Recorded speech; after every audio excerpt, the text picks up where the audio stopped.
Hello everyone, welcome back my YouTube channel. ಈ ಒಂದು ವಿಡಿಯೋದಲ್ಲಿ ನಾವು ಪ್ರತಿನಿತ್ಯ ಮಾತನಾಡುವಂತಹ ಕನ್ನಡ ವಾಕ್ಯಗಳನ್ನು ಇಂಗ್ಲೀಷ್ನಲ್ಲಿ ಹೇಗೆ ಹೇಳಬಹುದು ಅನ್ನೋದನ್ನು ನೋಡ್ತಾ ಹೋಗೋಣ. ಈ ಒಂದು ಸೆಂಟೆನ್ಸಸ್ಗಳನ್ನ ನಾವು ಪ್ರತಿನಿತ್ಯ ಮಾತನಾಡುವಾಗ ಆ ಒಂದು ಕನ್ನಡ ವಾಕ್ಯಗಳ ಬದಲಿಗೆ ಇಂಗ್ಲೀಷ್ ವಾಕ್ಯಗಳನ್ನು ಬಳಸ್ತಾ ಬಂದಾಗ, ಇಂಗ್ಲೀಷ್ ಪದಗಳನ್ನು ಬಳಸ್ತಾ ಬಂದಾಗ ಅದು ನಮಗೆ ಈಸಿಯಾಗಿ ಇಂಗ್ಲೀಷನ್ನು ಫ್ಲೂಯೆಂಟಾಗಿ ಕಲೀಲಿಕ್ಕೆ ನಮಗೆ ಹೆಲ್ಪ್ ಮಾಡ್ತಾ ಹೋಗುತ್ತೆ. ಸೊ ಆ ರೀತಿಯಾದಂತಹ ಕನ್ನಡ ವಾಕ್ಯಗಳನ್ನು ನೋಡ್ತಾ ಹೋಗೋಣ. ನಾವು ಪ್ರತಿನಿತ್ಯ ಮಾತನಾಡುವಾಗ ಯಾವ ಪದಗಳನ್ನು, ಯಾವ ವಾಕ್ಯಗಳನ್ನು ಬಳಸ್ತೀವಿ ಅನ್ನೋದನ್ನು ನೋಡ್ತಾ ಹೋಗೋಣ.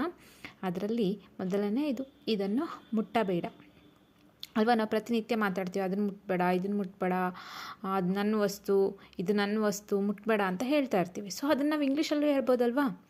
ಡೋಂಟ್ ಟಚ್ ದಟ್ ಅಲ್ವಾ. That is my thing, so don't touch. So ಈ ರೀತಿಯಾಗಿ ನಾವು ಇಂಗ್ಲೀಷ್ ವಾಕ್ಯವನ್ನು ಬಳಸಬಹುದು. ಹಾಗೆ ನಿನ್ನ ಇಷ್ಟದಂತೆ, ಹ್ಯಾಸ್ ಯುವರ್ ಲೈಕ್. ಅವಳು ಸ್ವಲ್ಪ ಸುಸ್ತಾಗಿದ್ದಾಳೆ. She is little tired. ನಾನು ಅದನ್ನು ಯಾರಿಗೂ ಹೇಳಿಲ್ಲ. ನಾನು ಅದನ್ನು ಯಾರಿಗೂ ಹೇಳಿಲ್ಲ ಅಂತ ಹೇಳ್ತಿರ್ತೀವಲ್ಲ. ಸೊ ಅದನ್ನು I haven't told that any one.